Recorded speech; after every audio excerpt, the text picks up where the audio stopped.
Thanks for joining us for this late night edition of the news after Sunday Night Football. I'm Jane Monreal. Well, fentanyl continues to take young lives in the Carolinas. In the last week, we've seen two separate incidents involving fentanyl hit the Charlotte area. A 1-year-old in Mooresville almost dying from the drug, and 2 people were arrested and charged in Gaston County after a girl died there from an overdose back in September. Overdose rates as a whole have skyrocketed since the pandemic. According to the National Safety Council, 77% of preventable drug overdose deaths in 2020 involved opioids, and more than 80% of those deaths were from the fentanyl category alone.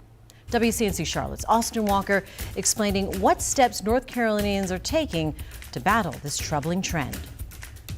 NCD-HHS reports about 6 people die every single day from a fentanyl overdose.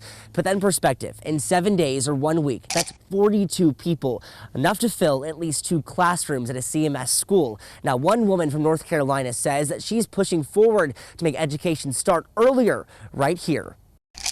It's a problem sweeping the nation. The drug traffickers bringing poison into our state. The National Institute of Drug Abuse shows fentanyl-related death continues to climb, reporting over 56,000 deaths in 2020.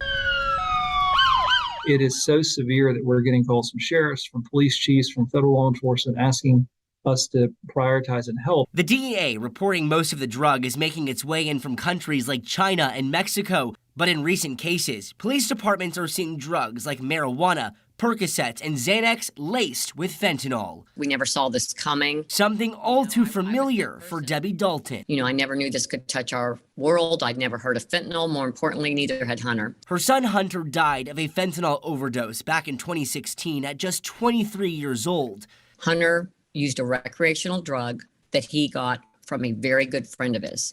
Neither one of them had any idea that it had fentanyl in it. In the wake of her son's death, she founded HD Life, an organization to spread awareness and bring to light the scary truths of the drug. I go to schools, I'm speaking all over, and they have no idea. They have no idea. They may have heard generically about fentanyl. They have no idea that they could take a half a Xanax or make a decision to do something like that, and it'd be the last decision that they make. Advocating for parents to start those difficult conversations. Not just generic drugs are bad for you. Unfortunately, it's everywhere. The assistant U.S. attorney for the District of South Carolina, Elliot Daniels, says his office is seeing more criminal cases involving the drug. And when it comes to reporting an overdose, there's been a push to expand the Good Samaritan Act. The law aims to remove the fear of getting in trouble so someone is more likely to call 911. There's not words to express the loss. Hopeful that with laws, communication, and education, another life like Hunter's won't be taken